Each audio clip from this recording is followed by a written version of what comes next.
నమస్తే అండి. నమస్తే సార్. సార్ అంబటి రాంబాబు వీడు ఒక ఏం చెప్పాలో కూడా వాడి గురించి అసలు ఆయన తిట్టాలన్నా కూడా భాష లేదు. తిట్టడానికి తెలుగులో భాష లేదు. ఎన్ని తిట్లు తిట్టినా కూడా అవి ఆడి ముందు చాలా తక్కువే అనిపిస్తాయి. ఈ నీచుడు, ఈ నికృష్టుడు వీడు దేవాంశ్ గారి సెక్యూరిటీ గురించి నిన్న ప్రెస్ మీట్ పెట్టి మాట్లాడాడు.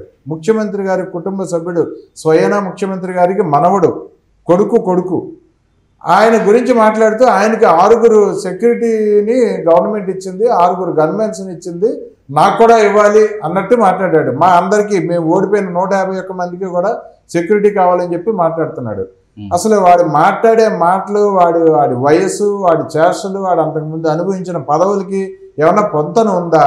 ఇటువంటి దుర్మార్గుల్ని, నీచుల్ని పెట్టుకుని జగన్మోహన్ రెడ్డి మళ్ళీ అధికారంలోకి వస్తాడా? ఉన్న సీట్లైనా దక్కించుకుంటాడా? ఒక్క సీట్నైనా గెలుచుకోగలడా? అసలు ఒక్క ఓటైనా తెచ్చుకోగలడా? ఇట్లాంటి సన్నాస బ్యాచ్ అందరినీ, భజన బ్యాచ్ అందరినీ చుట్టూ వేసుకెళ్లే జగన్మోహన్ రెడ్డిని ఏమనాలి? ఈ పనికి మాలిన అంబటి రాంబాబు గారి గురించి మీరు ఏ రకంగా విశ్లేషణ చేస్తారు వీడి మాటల మీద? మీరు అడిగిన ప్రశ్నలో కంటే దీంట్లో 2 అంశాలు ఉన్నాయి సార్. నేను ఎందుకు ఈ 2 అంశాలు అంటున్నానంటే, జగన్మోహన్ రెడ్డి గారి యొక్క పార్టీలో, అంటే వైఎస్ఆర్సీపీ పార్టీలో ఎలక్షన్లకు ముందు ఒక రాజకీయం చేశారు సార్. ఏది? మహిళా రాజకీయం. అది ఒకటి. ఇప్పుడు పిల్లల మీద రాజకీయం. అంటే అతనికి ఏమీ తెలియదు సార్. దేవాంశ్ అనే పిల్లోడికి రాజకీయాలకి సంబంధమే లేదు. గతంలో నారా భువనేశ్వరి గారిని కూడా రాజకీయాలకు సంబంధమే లేదు. ఆమె ఏ రోజు కూడా వచ్చి ప్రచారానికి చేసిండేది లేదు భువనేశ్వరి మేడం గారు. అదేవిధంగా సమాజానికి ఎప్పుడూ సేవలు చేసే పనిలోనే ఉంటారు ఆమె. అలాంటి ఆమెను కూడా రాజకీయాల్లోకి లాగేశారు సార్.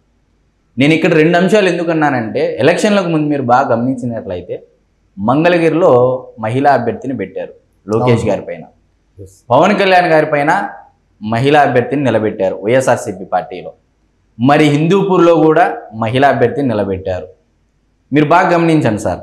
అంటే మహిళలను వాడుకొని రాజకీయం, ఒకవేళ ఇన్ కేసు ఏదన్నా జరగరానిది జరిగి ఓడిపోతే, మహిళల చేతిలో ఓడిపోయాడనే దానికి మహిళా రాజకీయం అప్పుడు చేశారు సార్. మంగళగిరిలో 6 మంది అభ్యర్థులను మార్చిన తర్వాత ఒక మహిళను నిలబెట్టారు.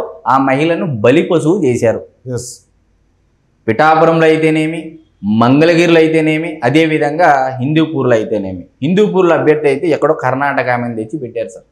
అవును, ఇక్కడ ఎవరూ లేరు రాష్ట్రంలో అన్నట్టు కర్ణాటక నుంచి ఎవరో రికమెండేషన్ చేస్తే వాళ్ళ అభ్యర్థిని నిలబెట్టారు, శాంతి కుమారి అని చెప్పేసి. మరి మహిళా రాజకీయం చేసినటువంటి వైఎస్ఆర్సీపీ పార్టీలో పనిచేసినటువంటి మంత్రిగా అనుభవం ఉన్నటువంటి వ్యక్తి అంబటి రాంబాబు. ఇతని గురించి అందరికీ తెలుగు 2 రాష్ట్రాలకు సుపరిచితమే. కమ్మవారిని తిడతాడు, కానీ కమ్మవారి అల్లుడు. అవునా సార్? అవును. ఆయన కూతుర్ని ఎవరికి ఇచ్చి చేశాడు? చౌదరి పిల్లడికే చేశాడు, కమ్మవారికి ఇచ్చి చేశాడు. అవును. తూ అని మూసే పరిస్థితి ఈరోజు అంబటి రాంబాబును. ఏంటికి అంటే నేను ఏమంటున్నానంటే, మహిళా రాజకీయం తర్వాత ఇప్పుడు దేవాంశ పైన ఎందుకు మాట్లాడాల్సి వచ్చింది అంటే, వాంటెడ్గా మాజీ మంత్రిగా పనిచేసినటువంటి అంబటి రాంబాబు గారు ఇటువంటి వ్యాఖ్యలు ఎందుకు చేశారనేది కూడా మనం ఆలోచన చేయాలి కదా. అసలు ఇప్పుడు సంబంధం లేని మ్యాటర్లో ఇప్పుడు సడన్గా తెరపైకి దేవాంశ గారిని ఎందుకు తెచ్చారు అంటే, నారా చంద్రబాబు నాయుడు గారి మనవడు లోకేష్, అంటే నారా కుటుంబానికి వారసుడు. మరి అటువంటి పిల్లవాడి పైన ఎందుకు మాట్లాడాల్సి వచ్చింది అంటే, వాంటెడ్గా రేపు రాబోయే రోజుల్లో ఏమైనా దేవాంశ్ పైన ఏమైనా కుట్ర చేస్తున్నారా, ఏదైనా దాడులకు పాల్పడే విధంగా వ్యూహరచన చేస్తున్నారా అనేది కూడా మనం ఆలోచన చేయాలి కదా సార్. కరెక్ట్. మరి అనాలోచితంగా అసలు అవసరం లేకుండా దేవాంశ పైన మాట్లాడడం అనేది అంబటి రాంబాబు గారు మాట్లాడతారనే దానికి కూడా మనం ఆలోచన చేయాలిగా. చాలా సీనియర్ పొలిటీషియన్ అతను అంబటి రాంబాబు. ఏం ఆషామాషి లీడర్ అయితే కాదు, సీనియర్ లీడరే. మరి అలాంటి వ్యక్తి ప్రతిపక్ష హోదా లేకపోయినప్పటికీ వాళ్ళ పార్టీకి అంతటి ఘాటుపైన వ్యాఖ్యలు చేశాడంటే, దేవాంశను కూడా మేము ఏదన్నా కుట్ర చేస్తామని చెప్పేసి హింట్ ఇస్తున్నాడా అధికార ప్రభుత్వానికి అనేది కూడా మనం ఆలోచన చేయాలి కదా తప్పనిసరిగా. అసలు వాళ్ళు ఇంట్లో సొంత మనుషులనే చంపుకొని రాజకీయం చేసే మనుషులు వాళ్ళు. నేను అదే అంటున్నాను సార్. ఇక్కడ దాడులు ఏ దాడి చేసినా కూడా తెలుగుదేశం పార్టీ పైనే నిందలు మోపుతున్నారు. ఇప్పుడు రషీద్ విషయం చూశారు. అవును, చంద్రబాబు నాయుడు గారు ప్రమాణ స్వీకారం చేసిన రోజు నుంచి ఇప్పటి వరకు ఎన్ని దాడులు జరిగాయి? 36 మంది హత్యలు జరిగాయని చెప్పేసి ఢిల్లీలో ధర్నా చేశాడు. 36 మంది పేర్లు కూడా ఇవ్వలేదు.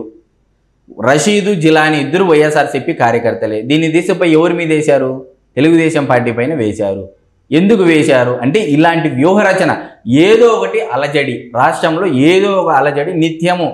గతంలో కూడా మనం న్యూస్ పేపర్లో జమీన్ రైతు ఒక ఆర్టికల్ చూసాంగా, నెలకు 100 కోట్ల రూపాయలు అంటే అలజడులు సృష్టించడానికి, భయానక వాతావరణాన్ని రాష్ట్రంలో అంటే సృష్టించడానికి, అలజడులు రేపడానికి నెలకు 100 కోట్ల రూపాయలు నేను ఇస్తానని చెప్పేసి జమీన్ రైతు ఆర్టికల్లో, ఆ పేపర్లో జగన్మోహన్ రెడ్డి గారిని ఉద్దేశించి ఒక ఆర్టికల్ రాయడం జరిగింది. అది కూడా తెలిసిన మాటే.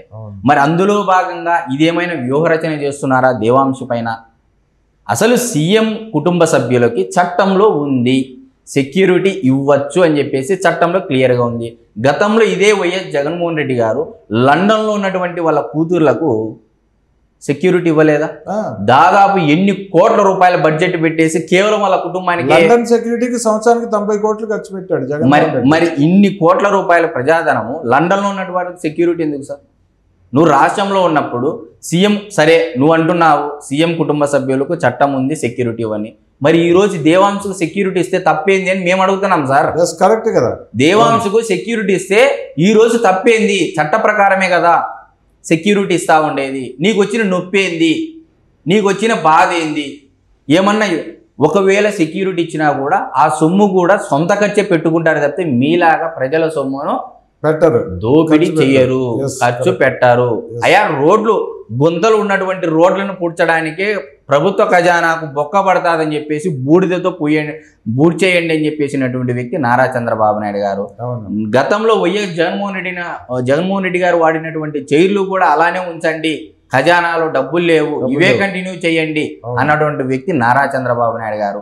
అలాంటి ముఖ్యమంత్రి, అలాంటి సీనియర్ నాయకుడు, దేశంలోని నేషనల్ ఫేమ్ ఉన్నటువంటి లీడరు ఒక మాట చెప్తే అది ముఖ్యమంత్రి అయినా ప్రధానమంత్రి అయినా పలికేటువంటి స్టేచర్ ఉన్నటువంటి వ్యక్తి దేశంలో ఎవరైనా ఉన్నారు అది ఇప్పటికీ ఎప్పటికీ అంటే అది నారా చంద్రబాబు నాయుడు గారే. మరి అటువంటి వ్యక్తి దుబారా చేస్తారని చెప్పేసి మీరెట్లా మాట్లాడుతున్నారయ్యా? నువ్వు నోటిపారుదల శాఖ మంత్రే కానీ నీటిపారుదల శాఖ మంత్రిగా నువ్వు పనికి రావనేది ప్రజలు సుస్పష్టంగా తీర్పిచ్చారు. అవును, ఏ రోజైనా నువ్వు సంజన సుకన్య గురించి ఆలోచన చేయాలి తప్పితే కానీ ఇవన్నీ ఎందుకు నీకు? సీఎం కుటుంబ సభ్యులకు ఇచ్చే సెక్యూరిటీకి నీకు సంబంధం ఏంది? అసలు నీకు సంబంధం ఏంది? నీ నాయకుడికి జగన్మోహన్ రెడ్డి గారి సెక్యూరిటీ గురించి మాట్లాడితే సబబుగా ఉండేది, అంతేగాని నారా చంద్రబాబు నాయుడు గారి కుటుంబ సభ్యుల పైన సెక్యూరిటీ ఇచ్చినందుకు నీకేది బాధ? అసలు నువ్వెందుకు మాట్లాడాల్సి వచ్చింది? అంటే నారా కుటుంబం పైన ఏదో దాడి చేయబోతున్నారనేది ఇక్కడ ఒక హింట్ ఇస్తున్నాడు అంబటి రాంబాబు అని చెప్పేసి మేమైతే చెప్తా ఉన్నాం సార్.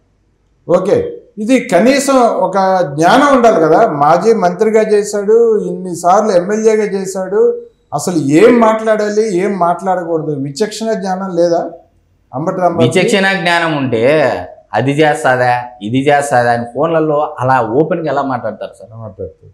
సంజన ఇది చేస్తాదా, సుకన్య ఇది చేస్తాదా అని ఓపెన్గా ఎలా మాట్లాడతాడు ఫోన్లలో?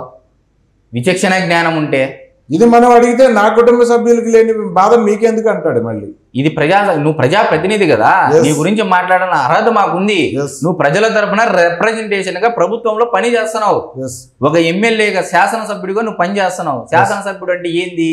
అసెంబ్లీలో చట్టాలు చేసేటువంటి వ్యక్తి శాసనసభ్యుడు. మరి ఆ చట్టాలు చేసేటటువంటి వ్యక్తి ప్రజల కోసం ఆలోచన చేయాలి కానీ ఆడవారి పట్ల, మహిళల పట్ల, వివాహితుల పట్ల ఈ విధంగా అసభ్యంగా నువ్వు సమాజానికి ఏం మెసేజ్ ఇవ్వాలనేది క్యారెక్టర్ కూడా మనం డిసైడ్ చేయాలి కదా. చేయాలి. మరి ఈరోజు అంబటి రాంబాబు గారు ఏ విధంగా రాజకీయాలకి అర్హుడు అనేది కూడా ప్రజలు ఆలోచన చేయాలి. అతన్ని శాశ్వతంగా భూస్థాపితం చేయాలి, రాజకీయ సమాధి కట్టాలి, ఇది కూడా ప్రజలు ఆలోచన చేయాలి. అసలు దేవాంశ అనే పిల్లోడు ఏంది సార్? ఆ పిల్లవాడి పైన రాజకీయం చేయడం, పిల్లవాడు పాపం దేవాంశ పైన కూడా మాట్లాడి రాజకీయం చేస్తున్నారు చూడు. ఇంతకు మించి దిగజారు అనుకున్న ప్రతిసారి వైఎస్ఆర్సీపీ పార్టీ దిగజారి ప్రతిసారి నిరూపిస్తా ఉంది.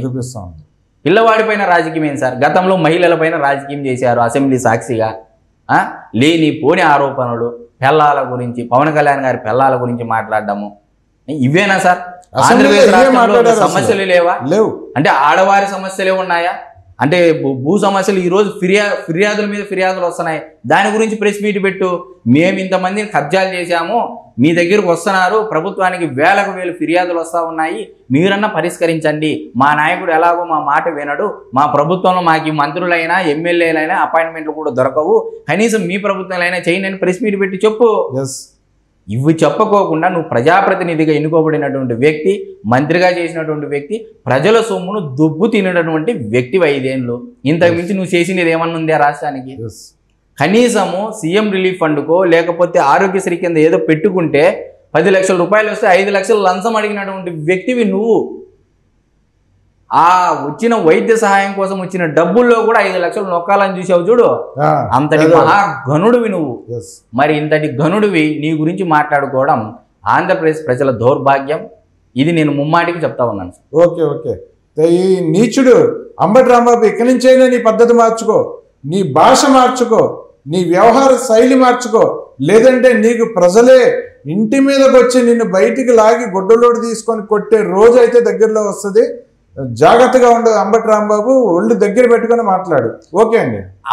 అంబటి రాంబాబు గారి కుటుంబ సభ్యులు కూడా అంబటి రాంబాబు గారికి తెలియజేయాలి సార్, ఈ విధంగా మాట్లాడడం కానీ పిల్లలపైన మహిళలపైన, మహిళలతో ఎలా బిహేవ్ చేయాలి, ప్రెస్ మీట్ ముందుకు వస్తే ఎలా మాట్లాడాలి అనేది కూడా వాళ్ళ కుటుంబ సభ్యులు కూడా చెప్పాలి సార్. అవును, నోరు పారేసుకుంటే నోరు మంచిదైతే ఊరు మంచిది అనేది ఒక సామెత ఉంది సార్. ఉంది. నీ నోరు వల్ల నీ ప్రాంతానికంతా చెడ్డ పేరు వస్తూ ఉంది. ఆ ప్రాంత వాసులు కూడా అంబటి రాంబాబు గారు ఏదైతే ఇన్ఛార్జిగా పనిచేస్తున్నారో ఆ ప్రాంత వాసులు కూడా చెప్పుతో కొట్టాలని చెప్పేసి నేను మనవి చేసుకుంటున్నాను. ఓకే ఓకే అండి, థ్యాంక్ యూ అండి, నమస్తే.